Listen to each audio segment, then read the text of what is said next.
and today I'm here to do a book tag, and it's been the longest time since I've done one. I'm pretty sure you've all been aware that I've just been very all over the place with my uploads since I stopped doing Top 5 Tuesday, because that made me film. And now that I don't have a set video each week that I always have to get up, I haven't really been filming and editing in any kind of format. But I also get to the point where I don't have any video ideas, so then I'm like, I don't really know what to film, and then I always have stuff going on in my life that I keep having to like not edit and then do it later and trying to figure out what I'm trying to do. But I'm really excited because I'm going to do the Les Mis book tag, and this is honestly a tag I've been wanting to do for years, but I've just never found the right opportunity and window to do it, because I feel like I always have a million video ideas that I want to film. But I recently did all of my wrap-up videos, and I haven't been doing book hauls, and I haven't been doing a few videos that I normally film that I'm kind of been a little bit open lately. So I'm so excited because it'd be nice to be able to do like more book tags and more different type of videos than the same ones all the time. Les Mis is a musical that I really enjoyed, and I really loved watching the movie format, and like even though Hamilton is like my favorite musical right now,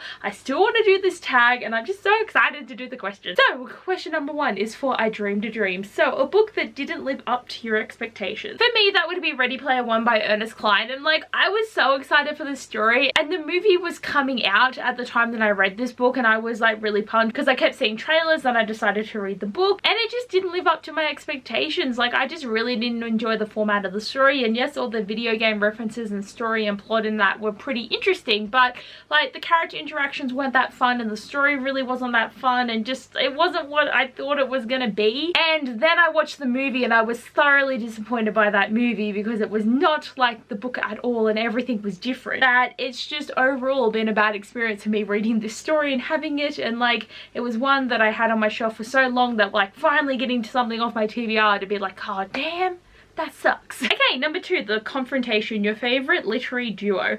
I'm gonna say Jay Kristoff and Amy Kaufman because I do like their stories, mainly the Illuminae files, because like Aurora Rising was okay, but it wasn't as good for me. Like it felt like kind of very similar, it had the same vibe, and like I will read the second book to see where it's gonna go, but definitely the work they did together for the Illuminae files is just top notch, and I really enjoy their writing. Number three is Castle on a Cloud, a book that comforts you. Hey mate, A Court of Mist and Fury by Sarah J Maas is honestly one of my favorite books. Like the Night Circus and then like A Court of Mist and Fury, like they're very, very close to each other. I didn't even know when I started reading this book that it was gonna change my life, because I love Rhys so much.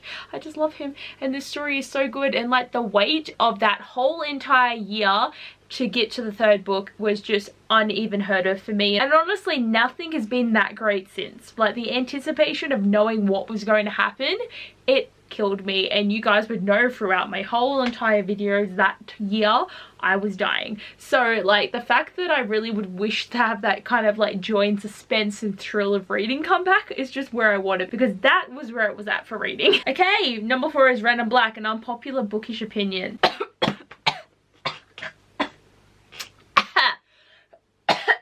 Like A Dark Shade of Magic by V.E. Schwab. Everyone's obsessed with this book, and I just can't even. Most of her books I'm not really a fan of, and I have the third book because a friend of mine bought it for me like years ago, and I just haven't been able to read it because it's a big book. I don't know how I'm going to feel about it, and just I don't know, but there's just something about it that is just so dumb. Like it's such a dumb thing to bring something back, and then all this shit happens, and I don't like Lila Bard, and the story is just not for me, and everyone's obsessed. And there's so many books that I could say for this prompt, but I feel like I've been talking about The Cruel Prince too much, so I'm gonna use this one. Okay, number five, Do You Hear the People Sing, a book you read because of hype. Okay, gonna pick a random one, but An Enchantment of Ravens by Margaret Rogerson, because this book is beautiful, and everyone was hyping up this cover so much, and because I love ACOTAR and Throne of Glass, I wanted to read another Fae story, but then it was unavailable online for the longest time, that the hype was just building and building and building, that finally when I was able to buy the book, and then I wasn't able to read it straight away, but then I did read it, it was a thrill, man. Like, and I did really enjoy this book, and I have been trying to read Sorcery of Thorns by her as well, but I had to put it down because readathons were happening and other stuff needed to get read,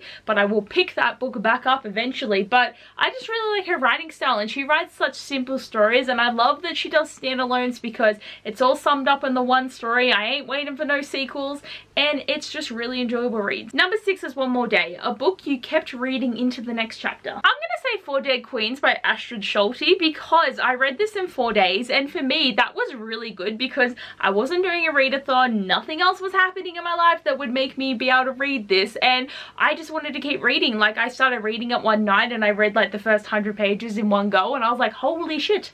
And then I had to keep reading because this book just keeps throwing curveballs at you and you don't know what to do. But I thoroughly enjoyed it, and she's coming out with another book this year, but this is definitely one that I was not able to put down, and I read it as soon as I possibly could. Number 7 is On My Own, a ship of yours that isn't canon. Can you guys guess? Because I always mention this one, and that is Selena and Kale from the Throne of Glass series by Sarah J Maas. I totally see that when it's Aelin, she is with Rowan, but Selena and Kale should have been endgame. They were my favorite relationship, and I was so devo because books didn't used to do this. They didn't used to make you have 14 different relationships that you had to go through before you finally settle with someone. So then I get attached and then it ruins and you're like it just kills me, because these people were perfect for each other. It was such a beautiful relationship that developed, and then I hated book 3 because they ruined everything. And since I reread the series, I actually did enjoy it a lot more, and I don't mind Rowan now, but it's kind of like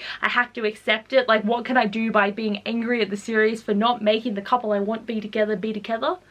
It just shits me. Number 8, Drink With Me, your favorite bookish friend. Okay, this is another one that I use often enough, but it's Kenji from Shadow Me by Batira Mafe. Like, he is just the ultimate friend to Juliet, and he puts up with so much shit, honestly, that she does, and she's just a big Suki crybaby the whole series. Like, I didn't even realize it until I reread the series how much of a whinger she is, that Kenji just deals with it, and he's a great friend, and he is just an awesome human being, and I love him. Okay, number 9 is Bring Him Home, that one character you would do anything to protect. Mabe Recent is so precious to me, and he deserves the entire world, and I will protect him with everything I've got. I'm just glad that so many people appreciate and love him, that I don't have to go to the defensive over him a lot, but still, when people say they don't like him, it hurts my heart. I won't say anything about it, but still, hurts right in there, you know? And number 10 is Empty Chairs and Empty Tables, a character death you don't think you'll ever recover from. Like, do I even need to say anything else? Okay, I am just so done. I'm really trying not to say what it is. I could have just done a spoiler warning here and then talked about it, but I just feel like it's too hard. I'm beyond sad, okay? And if you've read it, you should know who I'm talking about, but if you haven't, I really feel like I haven't spoiled much. And this isn't really a spoiler because this book takes place over like 70 years, that it makes sense that not everyone is gonna live forever, okay? And they do state it at the start of the book that everyone in Evelyn Hugo's life has died. So it's something that we know, we just don't know the circumstances of how they died. But anyway guys, that was the Les Mis book tag. I had so much fun. I just haven't done a book tag formula for so long, and I just really enjoyed this. I need to do more book tags, but I also need recommendations for book tags. So please hit me up in the comments if there's any book tags that you want me to do. I'll be more than happy to do them, and I'm just excited because I just want to continue to do book tags and have fun with everything. But anyway guys, thanks for watching this video. I hope you enjoyed, and I'll see you guys next time. Bye!